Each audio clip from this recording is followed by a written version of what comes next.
जय Hind and hello guys, स्वागत है आपका आपके अपने YouTube चैनल ज्ञानदेह होस्ट में। एंड इस वीडियो के अंदर आपको बताने वाला हूं स्टाफ सिलेक्शन कमीशन यानी कि एसएससी सीजीएल ऑनलाइन फॉर्म 2026 के बारे में, जहां पर आपको लास्ट डेट अपडेट के साथ में एंड लेटेस्ट अपडेट के साथ में फॉर्म कैसे फिल करना है इसके बारे में पूरी जानकारी दी जाएगी। गाइज आप लोग ये फॉर्म 22 जून 2026 तक भर सकते हैं एंड इसमें आपकी 12,256 वैकेंसी निकाली गई है। और बहुत सारे कैंडिडेट यहाँ पर जो फॉर्म भर रही है और उनको फोटो अपलोड करने में इशू आ रहा है। बहुत सारे कैंडिडेट यहाँ पर अपेयरिंग है, तो उनको ये जानना है कि हम अपेयरिंग से कैसे फॉर्म को भरें, वो आपको इस वीडियो के अंदर बताया जाएगा। कास्ट सर्टिफिकेट की जानकारी कैसे भरनी है, कैसे आपको आपकी अन्य इन्फॉर्मेशन भरनी है एंड कैसे आपको आपका सिग्नेचर अपलोड करना है और उसको बनाना है, ये सब डिटेल्स इस वीडियो के अंदर आपको अच्छे से एक्सप्लेन की जाएगी। तो वीडियो को आपको बिना स्किप किए पूरा देखना है। चलिए शुरू करते हैं।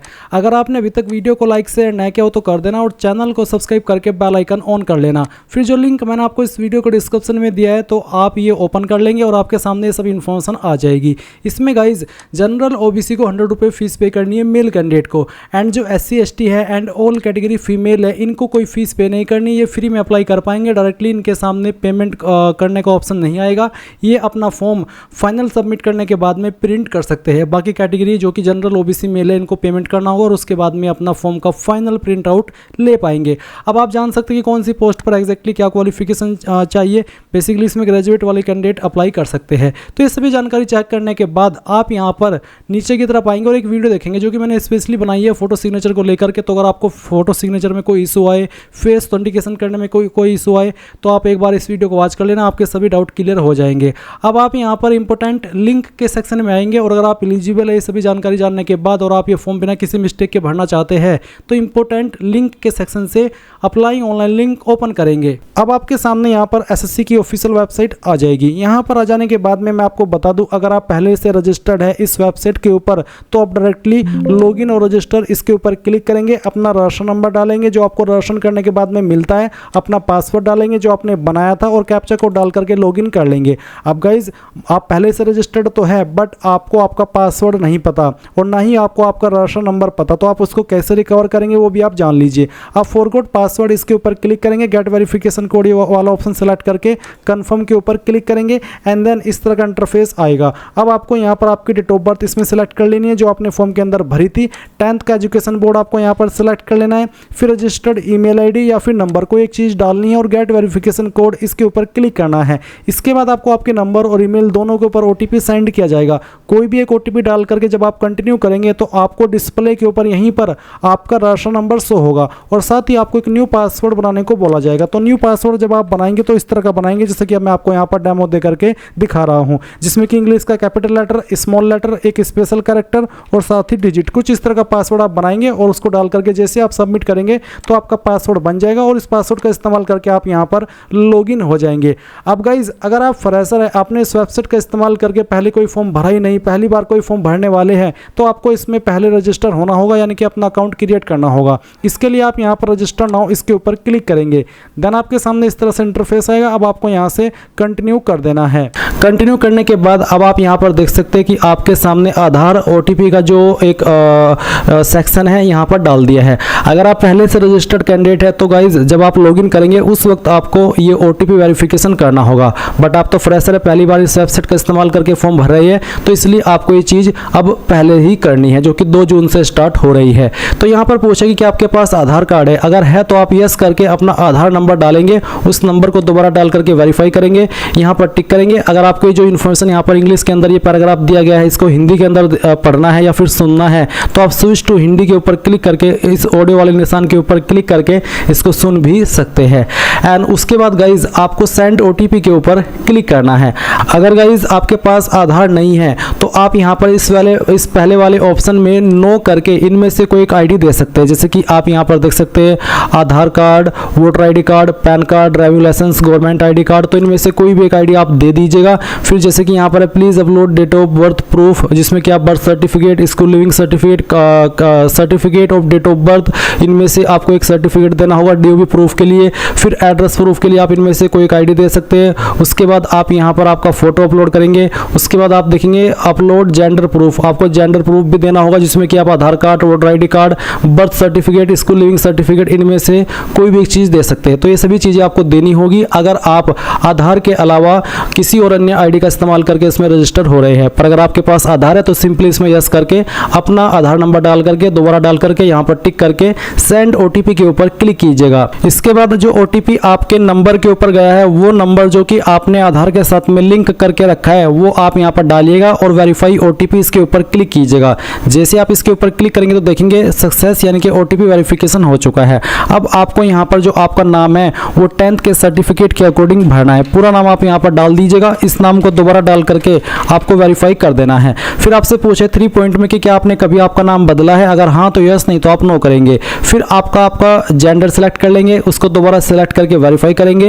एंड देन जो आपकी डेट ऑफ बर्थ है ये आपको यहाँ पर एंटर करनी है। डेट ऑफ बर्थ भी आपकी आपके 10th के सर्टिफिकेट के अकॉर्डिंग होनी चाहिए। इसके बाद में गाइज आप यहाँ पर वेरीफाइड डेट ऑफ बर्थ में दोबारा से अपनी डेट ऑफ बर्थ सेलेक्ट करेंगे और उसको वेरीफाई कर देंगे। फिर आपका जो फादर नेम है वो भी आपको डालना है 10th के सर्टिफिकेट के अकॉर्डिंग ही और उसको दोबारा डाल करके वेरीफाई करना है। फिर आप मदर नेम डालेंगे 10th के सर्टिफिकेट के अकॉर्डिंग और दोबारा डाल करके वेरीफाई कर दीजिएगा। 8 पॉइंट है matriculation 10th class education board, आपने आपकी 10वीं किस बोर्ड से की है। यहाँ पर आपको काफ़ी सारे बोर्ड देखने को मिल रहे हैं, तो इनमें से जो भी आपका बोर्ड है वही बोर्ड आपको यहाँ पर सिलेक्ट कर लेना है। ये बोर्ड सिलेक्ट करने के बाद में आप यहाँ पर देखेंगे 9 पॉइंट रोल नंबर का, तो जो आपका रोल नंबर है वो भी आपको 10th के सर्टिफिकेट के अकॉर्डिंग यहाँ पर भरना है। और आपको बोला कि roll code is given in your matriculation certificate then enter roll code, यानी कि अगर आपके 10वीं के सर्टिफिकेट के ऊपर रोल कोड है तो आप यहाँ पर रोल कोड भी दे सकते हैं। तो बेसिकली अगर रोल नंबर है तो रोल नंबर डाल दीजिए, रोल कोड है तो रोल कोड डाल दीजिएगा और उसको दोबारा डाल करके वेरीफाई कीजिएगा। फिर आता है ईयर ऑफ पासिंग, किस साल के अंदर आपने आपकी 10वीं पास कर ली थी वो साल आप यहाँ पर सेलेक्ट कर लेंगे, उसको दोबारा सेलेक्ट करके आपको यहाँ पर वेरीफाई कर देना है। 11 पॉइंट है highest level of education qualification, वो आपकी क्वालिफिकेशन जो कि आपने कंप्लीट की हो। अगर आप अभी कोई क्वालिफिकेशन कर रहे हैं जैसे कि डिप्लोमा, ग्रेजुएशन, तो आप उसको सेलेक्ट ना करिएगा, आप वही क्वालिफिकेशन सेलेक्ट करिएगा जो कि आपकी कंप्लीटेड है। उसके बाद आप देखेंगे कैंडिडेट्स मोबाइल नंबर, आप आपका मोबाइल नंबर डालिए जो कि आप रजिस्टर करना चाहते हैं। और फिर जैसे कि मैं यहाँ पर आपको नंबर डाल करके दिखाता हूँ, तो चलिए हम यहाँ पर एक नंबर एंटर कर देते हैं। तो आप यहाँ पर जैसे ही नंबर डालेंगे आपको सेंड ओटीपी का ऑप्शन देखने को मिलेगा, आप इसके ऊपर क्लिक कीजिएगा और उसके बाद में गाइज आपके नंबर के ऊपर ओटीपी जाएगा, वो ओटीपी आप यहाँ पर डाल दीजिएगा। फिर आप आपकी ईमेल आईडी डालेंगे और जैसे ही आप ईमेल आईडी फिल करेंगे तो सेंड ओटीपी का ऑप्शन मिलेगा, आप जैसे उसके ऊपर क्लिक करेंगे तो आपकी ईमेल के ऊपर भी ओटीपी चला जाएगा। फिर आप वो ओटीपी भी यहाँ पर डाल देंगे। उसके बाद जो भी जानकारी आपने यहाँ पर भरी है उन सभी को चेक करेंगे और सेव एंड नेक्स्ट के ऊपर क्लिक कर देंगे। एंड देन गाइज आप यहाँ पर देखेंगे success personal detail submitted successfully. अब आपको यहाँ से ओके करना है और ओके करने के बाद में आपको आपका रजिस्टर नंबर मिल चुका है। ये नंबर आपको नोट कर लेना है क्योंकि ये आपको फ्यूचर में बहुत काम आएगा एसएससी का कोई भी फॉर्म भरने के लिए। तो अब आपको यहाँ पर क्या करना है, आपको कंटिन्यू के ऊपर क्लिक करना है। अब गाइज यहाँ पर आपके सामने कुछ ऐसा इंटरफेस आएगा, तो आपको यहाँ पर आपका रजिस्टर नंबर डालना है जो कि अभी आपको मिला है और फिर आपको यहाँ पर आपका पासवर्ड ईमेल के माध्यम से सेंड कर दिया है, वो पासवर्ड आप यहाँ पर डालेंगे। एंड उसके बाद में जो कैप्चा कोड आपको दिखाई दे रहा है आपके डिस्प्ले के ऊपर वो आप यहाँ पर डालिएगा एंड देन साइन इन के ऊपर क्लिक कीजिएगा। इसके बाद में यहाँ पर आपको बोला है please set a new password, तो आपको यहाँ पर एक नया पासवर्ड बनाना है, बट पहले आप यहाँ पर आपका ओल्ड पासवर्ड डालें जो कि अभी आपको ईमेल के माध्यम से मिला। एंड देन फिर आप एक न्यू पासवर्ड बनाएंगे जिसमें कि आपको यहाँ पर एक इंग्लिश का कैपिटल लेटर कम से कम एक, स्मॉल लेटर कम से कम एक, ज्यादा कितने भी रख सकते हैं, एक नंबर और कोई एक स्पेशल कैरेक्टर। एग्जाम्पल मैं आपको यहाँ पर देकर के दिखाता हूँ, आप देख लीजिए। कुछ इस तरह का पासवर्ड आप बना लीजिएगा जिसमें कि इंग्लिश का कैपिटल लेटर भी है, स्मॉल लेटर भी है, स्पेशल कैरेक्टर भी है और डिजिट भी है। तो ये पासवर्ड बनाने के बाद में आप उसको दोबारा यहाँ पर डाल करके वेरीफाई कर दीजिए। फिर आपको यहाँ पर एक सिक्योरिटी क्वेश्चन सेलेक्ट कर लेना है एंड उसका आंसर आपको आपकी मर्जी के अकॉर्डिंग यहाँ पर दे देना है और फिर सेकंड सिक्योरिटी क्वेश्चन आपको सेलेक्ट करना है और फिर उसका जो आंसर है वो भी आपको यहाँ पर डाल देना है। एंड उसके बाद गाइज आप सेव एंड नेक्स्ट के ऊपर क्लिक करेंगे। अब आप यहाँ पर देख सकते हैं आपका पासवर्ड सक्सेसफुली क्रिएट हो चुका है। अब आप यहाँ से ओके कीजिए और ओके करने के बाद में आपको यहाँ पर आपके रजिस्टर नंबर एंड जो आपने पासवर्ड बनाया है उसका इस्तेमाल करके कैप्चा कोड डालना है और लॉगिन के ऊपर क्लिक करना है। इसके बाद आप यहाँ पर देखेंगे एडिशनल डिटेल, तो आपको यहाँ पर पहले आपकी कैटेगरी सेलेक्ट करनी है, SC ST OBC या फिर जनरल, तो जो भी है वो आप यहाँ पर सेलेक्ट कर लीजिए। फिर आपकी कैटेगरी दोबारा सेलेक्ट करके वेरीफाई कर ले एंड देन आप यहाँ पर नेशनलिटी के अंदर सिटीजन ऑफ इंडिया सेलेक्ट कर लेंगे। विजिबल आइडेंटिफिकेशन मार्क्स, आपकी बॉडी के ऊपर वो निशान जिससे आपकी बॉडी की पहचान होती है, तो उस मार्क के बारे में आप यहाँ पर लिख देंगे। अगर नहीं है कोई मार्क तो आप नो मार्क लिख दीजिएगा। जाएगा। अगर आप विकलांग है तो आप इस वाले 5 पॉइंट में यस करेंगे, नहीं तो आपको नो करना है। फिर 6 पॉइंट में आपका जो परमानेंट एड्रेस है वो आपको यहाँ पर इस बॉक्स में लिखना है, और जो आपकी स्टेट है वो यहाँ से सिलेक्ट कर लेनी है, फिर डिस्ट्रिक्ट सिलेक्ट कर लेनी है, और उसके बाद में जो आपका पिन कोड है वो भी आपको यहाँ पर डाल देना है। एंड देन अगर आपका प्रेजेंट और परमानेंट एड्रेस एक है, अलग अलग नहीं है, तो आप यहाँ पर यस कर देंगे, और इसके बाद में आपको सेव एंड नेक्स्ट के ऊपर क्लिक करना है। अब ये जानकारी भी आपकी सेव हो जाएगी। अब आपको यहाँ पर ओके करना है, और ओके करने के बाद में आपके सामने डिक्लेरेशन है, तो आप यहाँ पर टिक कीजिए, और इसके बाद में अगर आपने जो भी जानकारी भरी उनको चेक करना चाहते हैं तो आप यहाँ पर प्रीव्यू OTR इसके ऊपर क्लिक करके सभी जानकारी को चेक कर ले, और जब आपको लगे कि सभी जानकारी सही है तो वो भी आप यहाँ से डिक्लेयर के ऊपर क्लिक करके इस OTR को सबमिट कर देंगे। नहीं तो आप यहाँ से प्रिंट लेना चाहे तो आप वो भी ले सकते हैं। एंड देन फिर आप डिक्लेयर के ऊपर क्लिक कर दीजिए। इसके ऊपर क्लिक करने के बाद देखेंगे डिक्लेरेशन सबमिटेड सक्सेसफुली। अब आप यहाँ से ओके कर दीजिए। अब गाइज यहाँ पर आप जैसे ही अपना OTR कर लेंगे, अपना राशन कर लेंगे, तो आपके सामने यहाँ पर इस तरह का इंटरफेस आ जाएगा। मैं आपको बता दूं, अगर आप पहले से रजिस्टर्ड है और आपने यहाँ पर लॉगिन किया और आपके सामने ये वाला इंटरफेस आया, और गाइज आपको अपनी पुरानी इन्फॉर्मेशन में से कोई इन्फॉर्मेशन एडिट करनी है, वो गलत हो गई थी, तो आप उसको कैसे करेंगे वो भी आप यहाँ पर जान लीजिए। आपको यहीं पर एडिट राशन डिटेल्स का एक सेक्शन देखने को मिल रहा है, आप यहाँ पर इसके ऊपर क्लिक करना, और इसके ऊपर क्लिक करने के बाद इस तरह का इंटरफेस आएगा।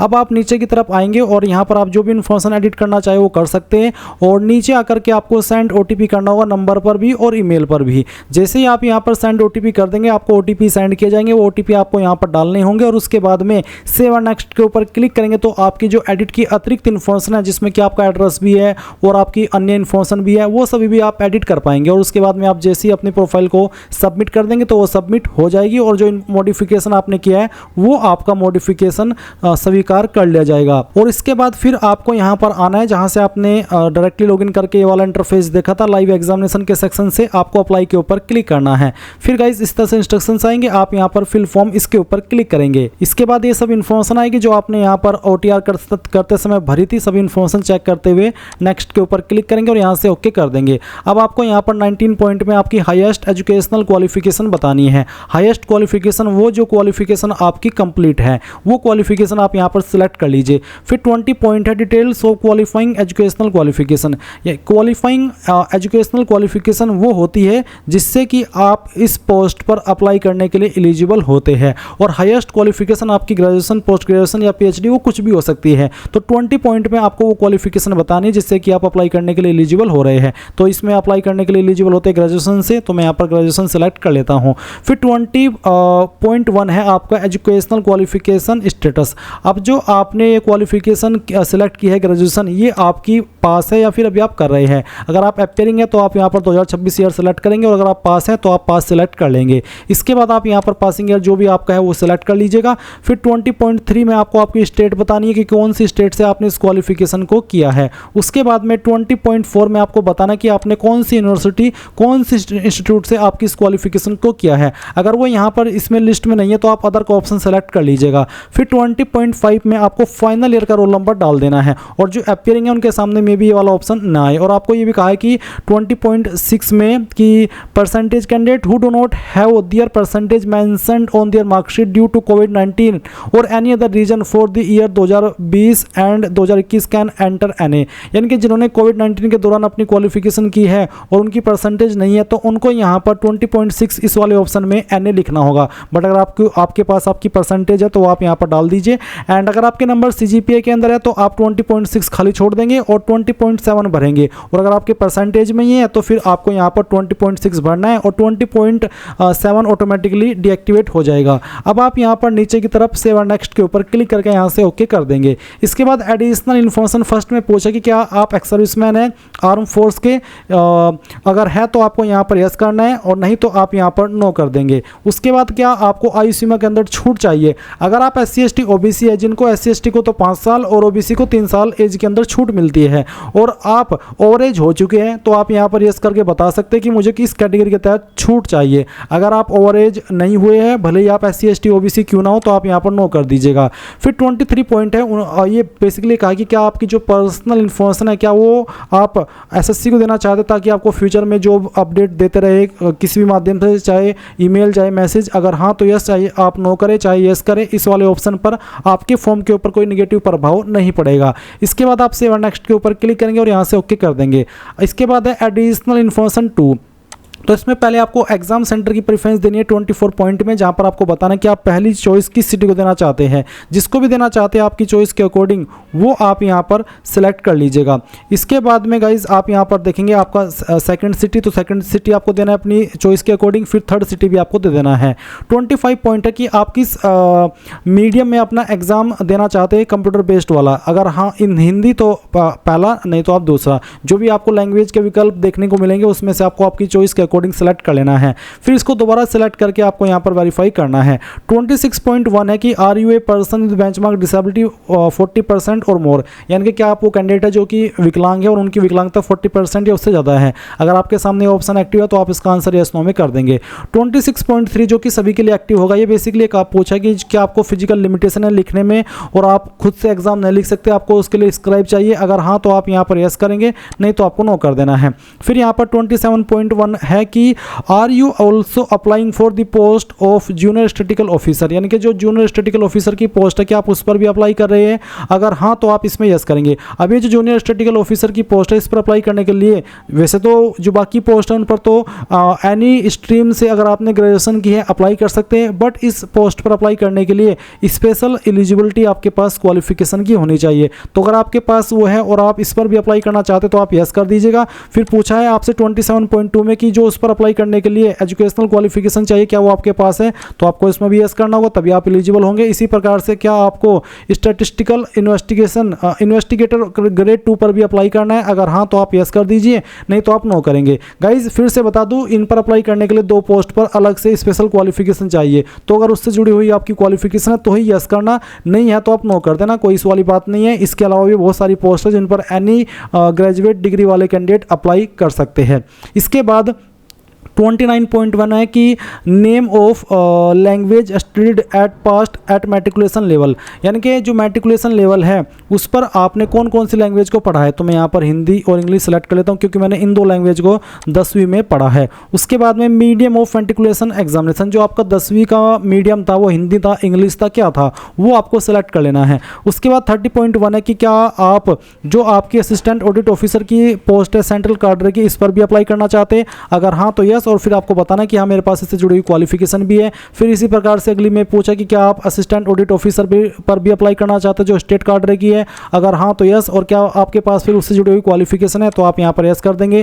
फिर अगली पोस्ट है कि क्या आप असिस्टेंट अकाउंट्स ऑफिसर स्टेट कार्डर की पोस्ट पर भी अप्लाई करना चाहते हैं और फिर क्या आपके पास उससे जुड़ी हुई क्वालिफिकेशन भी है, तो आप यहाँ पर इस तरह से यस नो कर देना। फिर से कह रहा हूँ कि आपको एक बार नोटिफिकेशन चेक करके देख लेना कि उस पोस्ट पर जो अप्लाई करने के लिए क्वालिफिकेशन चाहिए वो आपके पास है भी या नहीं तो फिर आप कहेंगे कि सर आप तो गलत बता रहे हो, आपने ये बता दिया, आपने वो बता दिया। इसलिए मैं कह रहा हूँ कि खुद से भी एक बार नोटिफिकेशन देख लेना है, उसमें आपको अच्छे से बताया। मैं चलिए एक बार दिखाई देता हूँ आपको। आप यहाँ पर देख पा रहे हैं इसमें आपको काफ़ी सारी पोस्ट देखने को मिल रही है।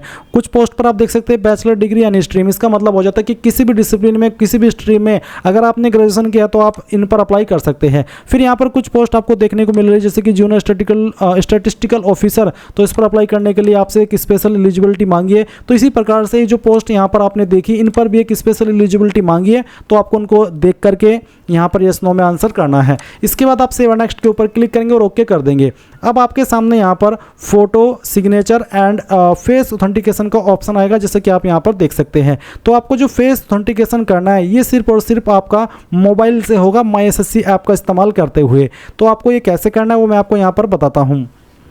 तो गाइज इसके लिए आपको क्या करना होगा, जो लिंक मैंने आपको इस वीडियो को डिस्क्रिप्शन में दिया हुआ है ये आपको ओपन कर लेना है। अगर आपने अभी तक भी नहीं किया तो आप इसको ओपन करेंगे और ओपन करने के बाद आप यहाँ पर एक वीडियो देखेंगे जो कि मैंने mainly face authentication, live photo और सिग्नेचर कैसे बनाना है और कैसे अपलोड करना है उसको लेकर के बनाई हुई है। जब आप इस वीडियो को यहाँ से वॉच करेंगे या फिर यहाँ पर इस लिंक के ऊपर क्लिक करेंगे तो ये यूट्यूब के अंदर ओपन हो जाएगी। और गाइज इस वीडियो के अंदर बहुत ही अच्छे से मैंने बताया है कि आपको कौन सा ऐप इस्तेमाल करना है, जिसमें कि बेसिकली आपको आधार फेस RDB ऐप इंस्टॉल करना होगा, MySSC ऐप इंस्टॉल करना होगा। उसी के साथ में गाइज आप फिर आप MySSC ऐप पर लॉगिन होंगे, अपनी लॉगिन डिटेल का इस्तेमाल करके माई एप्लीकेशन सेक्शन से जाकर के अपने फॉर्म को कंटिन्यू करेंगे एंड फेस ऑथेंटिकेशन के सेक्शन पर आएंगे और इस तरह से आपका फेस ऑथेंटिकेशन करेंगे। आपकी आइज़ को पलका जब आप झपकाएंगे तो वो आपका फेस कैप्चर कर ले जाएगा और इस तरह से फेस ऑथेंटिकेशन हो जाएगा। फिर आप इसके बाद में आपका जो लाइव फोटो है वो अपलोड कर लेंगे। आपका सिग्नेचर गाइज आपको कैसे बनाना है किस ऐप का इस्तेमाल करके बनाना है, कितने साइज़ के अंदर बनाना है,